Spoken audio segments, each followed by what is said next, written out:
Kí gbogbo kú dédé àsìkò yìí. Honorable Kọ́lápọ̀ Álímì òun ni mo fẹ́ fún ní èsì ọ̀rọ̀ yìí. Wọ́n gbé yín wá sórí Fresh FM ẹ sì hun irọ́ bàǹtàbàǹtà.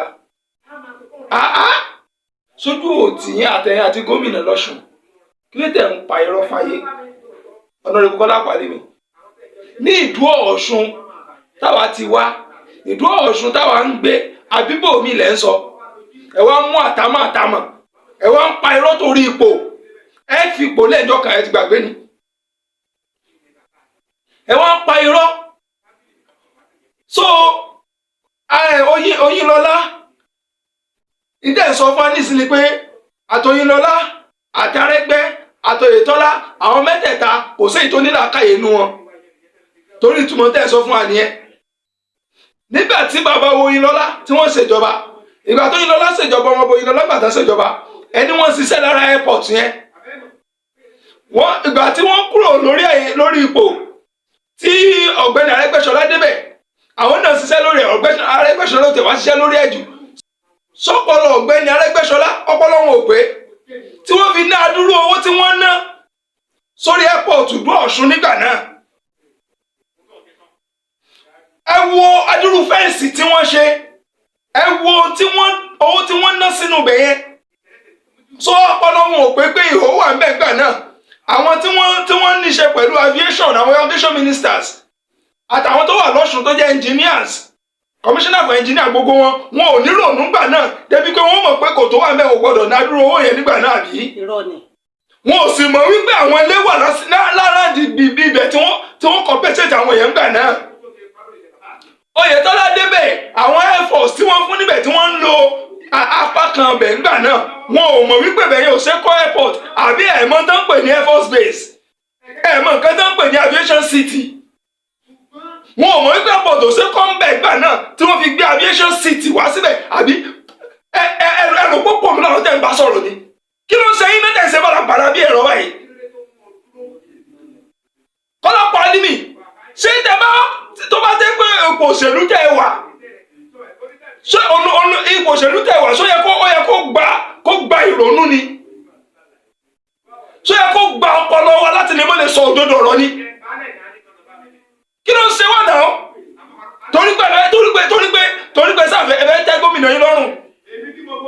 Ṣé Ọ̀ṣun agenda lẹ wá ń ṣe báyìí ní àbí ẹ̀dẹ̀ agenda? Ṣé àṣìwà ní state Ọ̀yọ́ ṣó sì ń jẹ́ state government of Ọ̀ṣun àbó ti di state government of Ẹdẹ? Ẹ jẹ́ ká mọ̀. Ẹ wá hun irọ́. Ẹ lọ wo gbogbo ẹni tó bá mọ Ìdó Ọ̀ṣun dáadáa, ẹ lọ wo bí airport tí wọ́n sọ yìí. Kí kálukú wa ká lọ ṣe feasibility studies.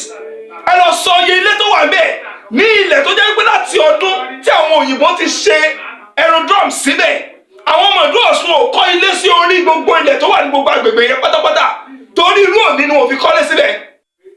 Èyí tó fà tó fi jẹ́ pé Ọ̀fà Tẹ̀dó ó dàbí ẹni pé tẹ́ bá wọ ní Ọ̀fà Tẹ̀dó ẹ̀ mọ̀ wò bí ẹni kó fẹ́ develop jù Ìdó Ọ̀ṣun lọ. Irọ́ ni. Gbogbo títì làwọn Ọ̀fà Tẹ̀dó ti kọ́lé sí torí aerodrome làwọn ọmọ Ìdó Ọ̀ṣun ni wọ́n fi kọ́lé sí gbogbo etí ibẹ̀ yẹn lọ. Tí ó fi lọ tó jẹ́ pé inú ìlú làwọn ọmọ Ìdó Ọ̀ṣun lọ kọ́lé sí. Èyí wá jáde ẹ wá sọ kòtòkòtò lẹ́nu ẹ dẹ́ pa iná lójúkọ̀ọ́jú. Ò débẹ̀ rí gan. Ibi tẹ́yìn kan sọ wípé tẹ́yìn sọ nínú ọ̀rọ̀ ike wọ́n ní àkọ́dá kan tí ìdébẹ̀ kíní kan ìgbà tẹ́yìn àti Arẹ́gbẹ́ṣọlá jọ lọ́bẹ̀ gbà náà kòtò kan bẹ̀ ìgbà tẹ́yìn àti Arẹ́gbẹ́ṣọlá jọ lọ́bẹ̀ tẹ́rí kòtò gbà náà ṣe advice Arẹ́gbẹ́ kọ́mọ̀ náwó tẹ̀sí nàdúró wọn ìsìn wálẹ̀ tó wà mọ̀ kí ló dé tẹ̀ ya òpònú tẹ̀ ya òpùrọ̀ báyìí.